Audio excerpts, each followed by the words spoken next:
일반적으로 여학생은 예일, 남학생은 충암이 정말 내신 따기 좋은 학교라고 생각을 합니다. 나머지 학교들보다는 훨씬 제가 보기에는 내신 따기가 좋은데 그 좋은 내신을 갖고 있는데 그 학생이 생기부를 전혀 모르고 있었어요. 야, 그래서 너 진로 적성에 뭐 한다 그랬냐? 그게 뭐예요? 이제 이런 차원 정도까지 됐어요. 답답한 거죠. 아까 보신 것처럼 2.3등급은 명지대학교 학생부 교과 전형으로 갈 수 있나요? 못 가잖아요. 1.58 정도 돼야 되는데 못 갑니다.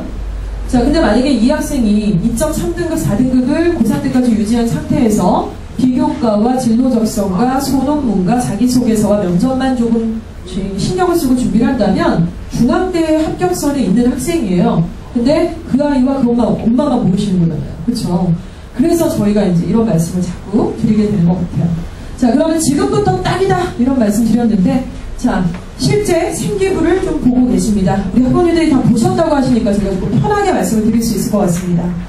이 학생은 굉장히 이상적인 생기부를 작성했던 학생이에요. 그래서 저희가 실명을 이제 다 가려놓고 샘플 케이스이기 때문에 배포하진 않고 뭐 이렇게 저희가 confidential이라는 이름으로 좀 가려놓기도 했는데요.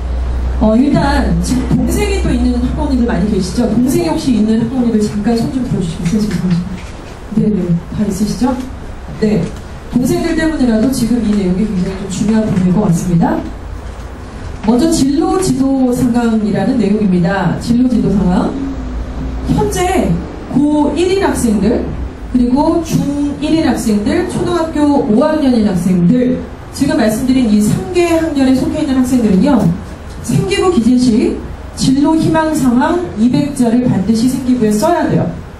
자, 그러나 지금 현재 학부모님들 자녀분들은 2학년이니까 이게 필수 상황은 아닙니다. 그래서 200자 쓰는 것은 없어요. 하지만 이 진로 희망 사항이 만약에 없다 그러면 그 다음 생기부의 시나리오가 전혀 맞질 않잖아요. 뭘 하고 싶었기 때문에 무슨 활동을 했고 무슨 봉사를 했고 이런 게 있어야 되는데 없잖아요. 그게 이런 부분 때문에 사실은 이것은 예외 없이 모두가 다 포함되어 있다고 보시는 게 맞습니다. 참고로 지금 현재 고1인 학생들한테 저희가 예비 고1 기간에 전체적으로 200자 작업을 다 했어요. 애들이 어떻게 써왔냐면 몰라요. 아직 안 정했어요. 사실 그때 뻥이었어요. 아니면 한 글자로 이렇게 딱 한 줄로 쓴 거를 다 200자로 만드는 그런 작업들을 했던 거죠. 그때 애들은 그게 뭔지를 몰랐을 거예요. 왜 이걸 귀찮게 자꾸 하냐, 영어학원에서. 요즘에 근데 학교에서 지금 1학년 애들 막 쓰고 있습니다. 고1 학생들이. 자, 여기 이렇게 희망사유 200자를 써야 되고요. 자, 지금 어머님들 보시기에 왼쪽에 있는 것이 현행이고 이제 2014년부터의 어떤 그 학교생활기록부 기재 요령이 이제 개선안이 보이고 계시는데요. 자동 봉진, 그래서 앞글자만 따서 저희가 자율활동, 봉사활동, 동아리활동 이렇게 얘기를 하는데 각각 2000자였던 것이 이제 글자 수가 조금 바뀌었습니다. 1000자나 500자로 줄어들었어요. 생기부가 전체 35페이지까지 3학년이 되면 이렇게 됐던 게 이제 현행이라면 2014년도부터는 20페이지 정도로 줄어들게 됩니다. 글자 수가 줄어드니까요. 자, 그래서 지금 보시는 이 학생의 경우는 뭐 이렇게 내용을 쭉 얘기하고 있습니다. 자, 진로희망 사유. 지금 아까 말씀드렸던 학년 초5, 중1, 고1 학생들 반드시 200자로 이제 기재를 해야 되고요. 여기서는 한 번만 수정이 가능한 것을 권합니다. 만약에 생각 없이 두세 번 계속 우리 학기 초에 막 이렇게 적잖아요. 아이가 뭐가 되고 싶고 아버님 어머님은 얘가 뭐가 되고 싶었으며 이런 걸 적잖아요. 그러면 저도 사실 적을 때 뭐 지난번에 한번 얘기한 거 어렴풋이 기억나는데 패션 디자이너 된다 그랬던 것 같아요. 그리고 그냥 쓰고 지도 뭐냐 그런다고 쓰고 그리고 내년에도 이제 학기 초 되면 또 바뀌잖아요. 그렇게 자꾸 바뀌었던 것 같아요. 그러나 이제 초등학교 5학년 애들이 쓰잖아요. 지금 현재. 그러면 걔네들이 그 생기부가 중학교 입학하면 같이 따라 올라오나요? 지금 현재? 안 따라 올라와요. 그냥 그때는 그거고 그냥 남아있는 상태인데 이제는 바뀐 입시안에서는요. 초등학교 5학년 때 썼던 그 생기부 사항에서 진로 그 희망사유 200자만 따라 올라옵니다. 중등으로. 이제 이게 계속 연계가 되는 거예요. 그러니까 결국에 뭐예요? 초등학교 5, 6학년 때 다 정해서 그게 가능하면 중학교, 고등학교 때 웬만하면 수정하지 말고 그쪽 진로로 계속 이렇게 밀고 나가는 이런 시나리오가 있어야 된다는 얘기예요. 근데 초등학교 5학년이 현실적으로 그걸 할 수 있냐, 이건 너무 웃기지 않냐, 막 여러 가지 반론들이 많이 있습니다. 그러나 제가 드리고 싶은 말씀이 이거예요. 우리가 바꿀 수 있나요, 그걸? 어머님하고 저하고 막 이렇게 얘기를 해서 진짜 이거는 너무 개판이야. 어떻게 이런 일이 있지? 입시가 왜 맨날 이렇게 바뀌어? 그리고 초등학교 5학년한테 무슨 진로 희망사유 걔가 뭘 한다고?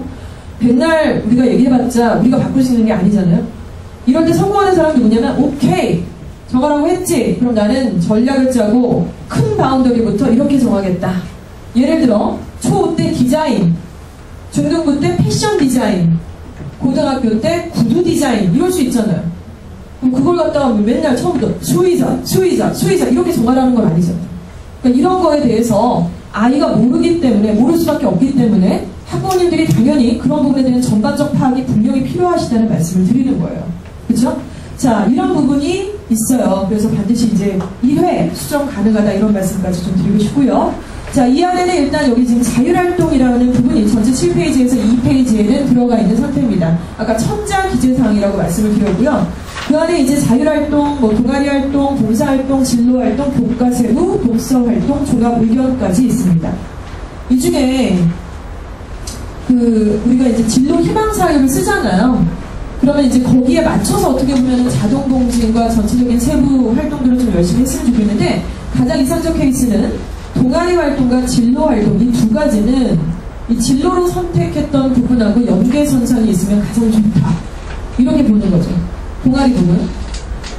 그리고 여기 봉사 같은 경우는요, 크게 신경 쓰시지 않아도 되는 게, 봉사를 뭐 진로와 관계가 있게 한다라는 것은 좀 오바라고 생각을 다들 하고 계세요. 봉사가 그야말로 봉사를 하는 거지, 뭐 내 진로와 입시 때문에 이 봉사를 한다라는 것을 우리 도덕교과서 중학교 1학년에 나와 있더라고요. 가식적 봉사라고. 여기 나와 있어요. 가식이라고 나와 있더라고요. 그래서 그렇게 하지 말고 이것은 그저 봉사는 봉사다. 이렇게 생각을 하시면 될 것 같습니다. 중등부 학부모님들한테 이런 말씀드리니까 중학교는 막 이렇게 때로 몰아서 이렇게 다 동아리를 때려 넣는데 의사와 상관없이 그건 어떻게 되느냐라고 얘기하시길래 제가 그런 말씀드렸어요. 과학고나 전국구 자사고를 가실 거고 거기에 어떤 정확한 그 진로에 관련된 학과가 정해져 있다 그러면 학교에 없는 동아리도 만드실 수 있다. 내가 만들 수 있으면 지원금이 나와요. 학교에서 지원을 해줘야 되는 의무가 있고요. 그래서 과학고를 지원할 학생들은 과학 동아리를 기회다. 네가 만들어라. 이렇게 진짜로 충암중학교 1학년생이 다니고 있어요. 그 지원금 50만원 받고 지금 하고 있습니다. 이런 경우들이 있고, 그러지 않다면 뭐 1학년, 2학년, 3학년 동아리가 계속 바뀌는 거니까 뭐 의도를 해서 이제 2, 3학년 동아리를 좀 신경을 쓰시는 방법들이 있겠다. 이런 말씀 드리고 싶습니다. 네, 이렇게 되고요. 진로 선택사의 200자의 샘플은 바로 이런 식입니다. 대통령이 되고 싶다. 그럼 어떻게 200자를 쓰나요? 이거를 써서 내라고 해요. 지금 현재 고1 애들한테 요즘에 지금 써서 내라고 하는 학교들이 있습니다. 학교 일정이 다 똑같진 않지만 그럼 아이가 이제 써서 내는데 어떻게 쓸지 모르니까 대통령 뭐 이렇게 쓰겠죠? 아니면 과학자, 아니면 고위공무원, 최악의 고위공무원 또 뭐예요? 고위공무원 또 뭐예요? 저위공무원이 있나요? 그럼 고위공무원이 있다네? 그렇게 쓰지 말고 조금 디테일한 내용들을 써야 되는데, 보시면은 뭐 인테리어 디자이너 이런 뭐 직업을 선택했다 그러면 이 아이는 이 정도로 쓰면 가장 이상적이라는 거죠. 그림과 꾸미는 일을 좋아해서 막연하게 디자이너가 꾸미던 내가 가구전 시장에 부모님과 방문을 하고 주변의 인테리어 조명에 따라 너무 다른 분위기를 연출한다는 사실을 알았다. 그래서 인테리어에 관심을 갖게 되었고 사람이 편한 집, 일하기 좋은 사무실을 만들고 싶다. 그래서 나의 직업을 인테리어 디자이너로 선택했다. 이 정도입니다. 그래서 200자 정도를 적는 거죠. 그래서 이렇게 적으려면요, 일단 기본적인 디테일 지역에 그 직업이 정확하게 무슨 일을 하는지를 알아야 돼요. 그리고 그 직업을 갖기 위해서는 무슨 학과에 지원해야 되는지도 알아야 돼요. 그리고 좀 더 깊게 본다면은 관련된 자격증에는 뭐가 있는지도 알아야 돼요. 그러니까 이런 게 없이 그냥 썰 푸는 게 아니라는 말씀을 좀 드리고 싶어요. 그래서 이런 것들을 미리 이제 이 200자를 만들기 위해서 저희가 세부 질문사항이 한 4-5개가 들어갔어요. 물론 열심히 쓴 아이들도 있지만 정말 성의 없게 과학자, 이유는 그냥 이 직업을 갖기 위해서는 어떤 학과를 지원해야 되는가 모름, 이렇게 쓴 아이들도 있습니다. 그런 아이들 다 이렇게 풀어줘서 200자가 이제 나오게끔 하는 작업을 하는 것이죠. 예, 지금 방금 보고 계시는 이 페이지는요, 학교 생활기록부 비교과 영역의 평가 방법인데요. 대교협에서 각 대학의 입학사정관님들을 다 불러다 놓고 교육을 했던 상황인데 저희가 만든 내용이 아닙니다. 그러니까 각 대학의 입학사정관들은 학생들이 제출한 생기부와 자기소개서를 검토를 하셔야 되죠. 그래서 면접을 진행을 해야 되잖아요. 자, 그때 뭘 물어보냐는 거죠. 자, 그래서 일단 이 빨간 색깔을 보시면은 바로 그 생활기록부의 평가 방법들과 포인트를 보고 계시는 겁니다. 우리가 어떤 평가에서 통과를 하고 시험을 잘 보자고 한다면은 무턱대고 혼자 공부를 딥입하는 것이 아니라 저 사람이 무엇을 원하고 있는지 정확하게 파악을 해야 되잖아요. 그러니까 정말 디시전 메이커가 나한테 뭘 원하는지를 정확하게 모르면서 혼자서 나름대로 열심히 하고 별로 의미가 없다고 생각을 해요. 그래서 이런 지침사항들을 한번 보시면서 확인해 보시면 되는데, 여기서 조금 어머님들이 의아하실 수 있는 부분들이 있습니다. 먼저 자격증 및 인증 취득 사항을 보고 계시는데요. 자격증이나 인증 취득 사항이 된다고 들으셨어요? 안 된다고 들으셨어요? 안 된다고 들으셨죠? 자, 중학교는 안 됩니다. 그리고 외부 실적도 안 됩니다. 고입을 위해서는요. 그러나 대입을 위해서는 학교장이 인정한 교외 활동과 자격증은 다 인정이 가능합니다. 이렇게 보셔야 돼요. 자, 이런 부분을 한번 같이 고려를 좀 해보시고요. 천천히 나중에 한번 검토를 해보시면 좋을 것 같습니다. 자, 그리고 이제 대학을 위해서 반드시 챙겨야 될 부분 보고 계시는데요.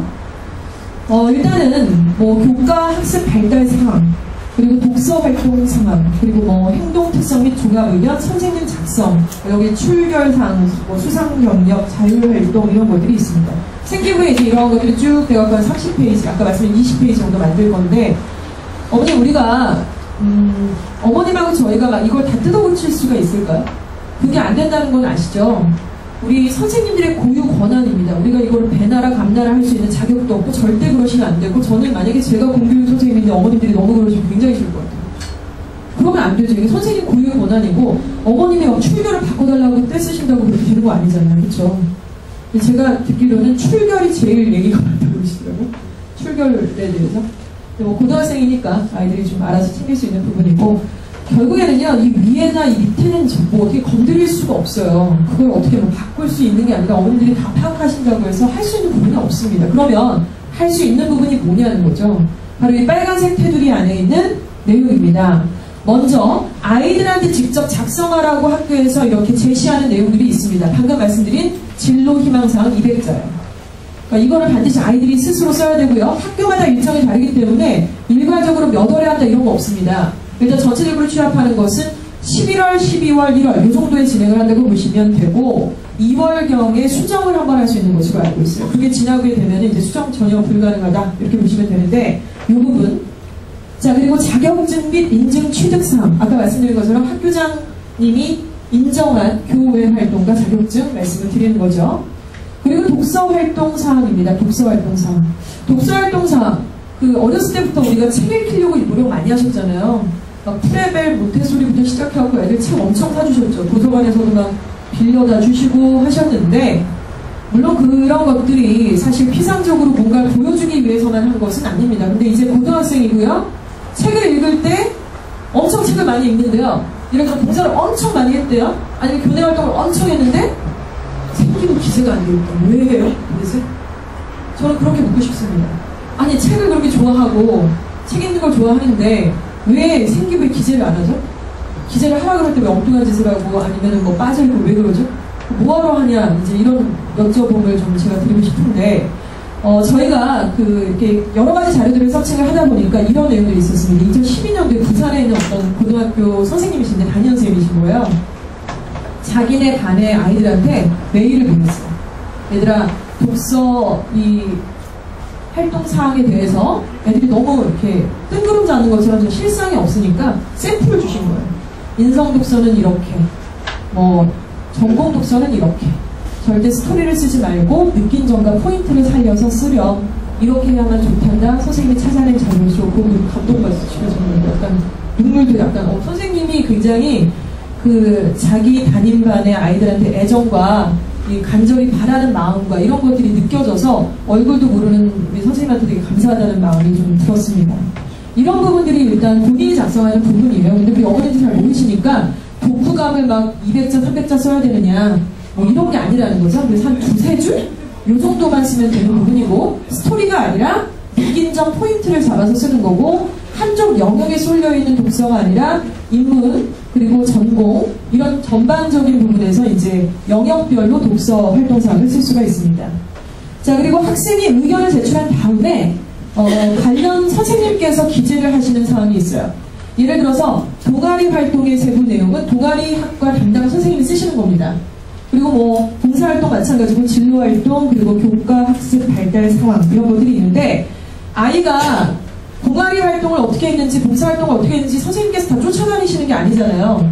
그러니까 자기가 거기서 무슨 활동을 했고 어떤 포인트고 내가 꼭 말하고 싶었던 그런 부분이 있지 않겠습니까? 그런 것을 아이가 그걸 강조를 해야 돼요. 그러면 이제 선생님이 그걸 딱 보시고 포인트에 맞게끔 살려서 기재를 하시는 겁니다. 이해가 가시죠? 그래서 이런 부분들이 이제 기재가 다 되고 생기부가 어느 정도 완성이 되는 2월에 이제 한번 수정사항이 있다고 하실 때 정말 조심스럽게 어머님들이 선생님 저희 아이가 어머니들이 웬만하면 말씀하시지 않으시면 좋겠어요. 애들을 통해서 이제 얘기하시면 참 좋을 것 같다는 생각도 드는데 선생님 제가 동아리 활동에서 사실 동아리 장으로서 리더십을 발휘하면서 이런 약간 강조가 좀 덜 된 것 같습니다. 그래서 조금 이 부분을 부탁드리면 어떨까요? 라고 이렇게 정중하게 잘 얘기를 한다면 선생님이 분명히 그 부분을 어필을 하실 수 있지 않을까 저는 그렇게 좀 생각을 하고요. 이런 거죠. 그래서 본인이 직접 작성하는 부분이 있고 그리고 본인이 의견을 제출한 다음에 담임 선생님이 또 담당 선생님께서 기재를 하시는 부분들이 있습니다. 그래서 우리가 어머님이나 저희가 조금 도와줄 수 있는 부분이라면 이 부분이에요. 이 부분입니다. 그리고 여기 이제 진로활동의 세부사항이라는 내용이 있어요. 진로활동. 예를 들어서 지금 가장 이상적 케이스에 그 생기부를 제출한 학생 중에 대서고 2학년 학생이 있었어요. 그래서 그 학생 같은 경우는 저는 정말 기가 막혀가지고 너무 잘해가지고 그래서 어머님이 교사신가? 아버님이 관련된 직종에 계신가? 이럴 정도로 너무 잘했어요. 얘는 과학수사대에 관련된 꿈을 키웠고요. 그러니까 그런 어떤 과학 검증하고 뭐 이렇게 해부하고 이런 어떤 경찰이 되고자 하는 꿈을 갖고 있는 학생인데 이미 중3학년 2학기 때 그런 거를 다 정했더라고요. 그래서 제가 기가 막히다고 하는 거예요. 어떻게 이렇게 했지? 엄마가 무슨 일을 하시나? 이렇게 생각을 했습니다. 나중에 알고 보니까 그런 건 아니었고 미리 어머님이 이제 여러 가지 어떤 트라이얼을 하셨어요. 그러니까 그런 거 걱정하지 않으셔도 되는 게 중등부 같은 경우는 저희 논술에서 그런 걸 하는 겁니다. 저희 학원에서는. 그래서 아무튼 그런 부분이 있고 얘가 고등학교 올라와서 학교 축제 때 부스를 하나 만들었어요. 그러니까 자기하고 친구들 한 두세 명이 같이 만들어서 축제 때는 이제 외부 학생들도 오잖아요. 그 외부 학생들이 와서 뭐 생태 실험이라든가 화학 실험이라든가 뭐 지문 검식이라든가 뭐 이런 것들에 대해서 약간 프로그램 몇 개를 만들어서 아이들이 와서 참여할 수 있게 그런 장을 하나 만든 거예요. 그러니까 이게 뭔가요? 얘의 진로 활동의 세부사항에 아주 좋은 컨텐츠로 들어가 있는 거죠. 되게 똘똘하지 않습니까? 이런 내용들이 이제 들어가 있는 거 우리가 진로 세부활동이라고 얘기를 할 수가 있겠죠. 그리고 이제 소논문도 어떻게 보면 이쪽이라고 보시면 되겠어요. 아까 말씀드린 것처럼 경영경제다 그러면은 예를 들면 중소기업이 대기업과 상생의 문제에 관해서 4-5명의 학생들과 같이 소논문을 작성했다 이런 내용들이 들어가는 게 여기에 속한다라고 보시면 되겠습니다. 예, 이해가 가시죠? 이런 내용들. 자, 학생부 입시의 흐름을 같이 한번 정리를 좀 해보겠습니다. 먼저 시작은 이제 사실은 입시의 전체 흐름은 지금 중3에서 고1로 완전히 지금 포커스가 되어 있어요. 중3에서 고1. 이게 저희만 내거는 슬로건이 아니라 모든 지금 사기업에서 중3에서 고1, 중3에서 고1 이 얘기를 너무너무 많이 합니다. 왜? 진로 적성 200자는 고1 때 시작하잖아요. 근데 그때 가서 이거 할까 저거 할까 하면은 지금 조금 지나고 난 다음에는 어렵다. 이렇게 되는 겁니다. 시나리오상.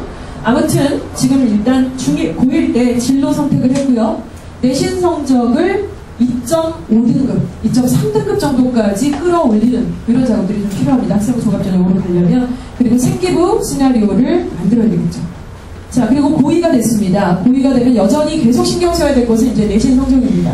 그래서 저희가 2-3년 전만 해도 사실은 수능이 너무나 중요한 입시였어요. 그래서 최저를 맞추자, 2과목만 우리가 건지자 막 이런 말씀을 많이 드렸지만은 실제로 이제는 내신이 굉장히 중요한 입시가 되어버린 게 맞습니다. 물론 상위권 대학들은 논술이 아무래도 더 많아요, 지금 비중이.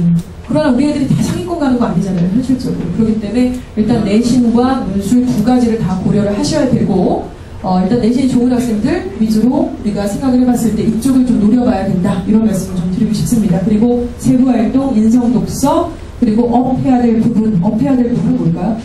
내신에서 너무나 지금 뭐 취약한 과목이 있다. 예를 들어 특히나 주요 과목에서 신경 쓰셔야죠. 자, 그리고 이제 대입 전형에서는 학생부 전형으로 갈지, 자, 그리고 대학 전형을 파악하고 소논문과 지원 동기, 인선 면접까지를 준비를 하시는 겁니다.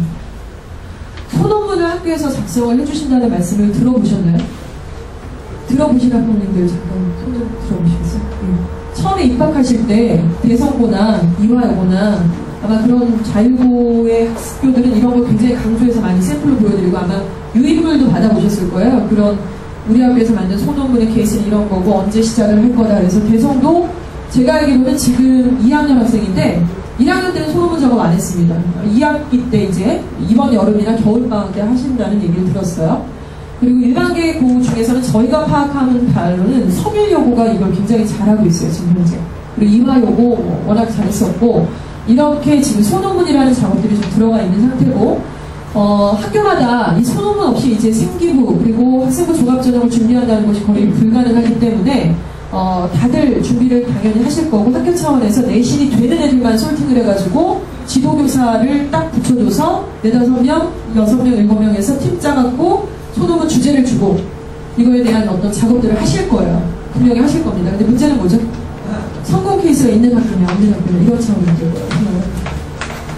모든 선생님들이 생기부에 대한 내용을 확실하게 다 이해한다고 할 수는 없다고 생각해요. 특히 중등부 같은 경우는 저희가 그런 걸 많이 느끼고, 그리고 이제 어머님들이 관심이 더 있으셔야 될 이유도 사실 그쪽이죠. 이런 부분 좀 말씀을 드리고 싶고요. 예, 이주학원의 고등부 네이버 카페가 있습니다. 뭐 다음 카페도 있는데요. 네이버 카페가 지금 최신 업데이트된 거고 오늘도 계속해서 업데이트된 자료들이 들어가 있어요. 예를 들어 어머님이 우리 아이 때문에 관심이 있어서 국민대나 뭐 세종대나 광운대나 인하대나 항공대를 들어가서 입시 요강을 보시고 싶다. 그럼 각 학교 홈페이지 들어가셔야 돼요. 그리고 입시 요강을 보시기 위해서는 로그인을 해야 되는 학교들이 있어요. 그렇게 다 보시기도 어려운데 지금 너무 보시기 편하게 이주학원 다음 카페에는 그냥 학교들이 쫙 솔팅이 되어 있고 매일매일 업데이트되는 내용들이 여기 다 있어요. 그래서 이거는 하루도 거르지 않고 저희가 계속 업데이트를 하고 있는데 여기를 안 들어오세요, 학부모님들이. 누가 많이 들어오시냐면 오히려 중등부 어머님들이 대거 많이 들어오시고요. 지방에 있는 학원 운영하시는 원장님들이 좋은 자료 감사합니다 이러시면서 많이 올려주시는데 사실은 고등부 학부모님들과 학생들을 위해서 열어놓은 장입니다. 그래서 저희들이 이렇게 노력하고 있는 부분에 대해서 보람이 있으면 어머니들이 많이 이용을 해주시면 너무 좋을 것 같아요. 저희 사내에서도 저기 뒤에 계시는 김미연 선생님 123번, 한 달에 막 120번 이렇게 들어가시는데 또 잘 못 들어가시는 선생님들도 계시고 그래서 막 계속 그걸 업데이트를 몇 명 들어갔어, 몇 번 들어갔어 뭐 이런 것들을 회의 시간에도 얘기를 합니다. 일단 이렇게 좀 활용을 해보시면 좋을 것 같고요. 여기서 이제 그 학생부 종합전형, 논술전형, 학생부 교과전형, 적성검사까지 수능 점수, 내신 점수, 등급 컷까지 다 업데이트가 돼 있으니까 매일매일 들어가시는 그런 작업을 이제 9월 6일이면은 고3 학부모님이시니까 이걸 하셔야 그 다음에 얘기를 좀 하실 수가 있을 거라는 생각이 듭니다.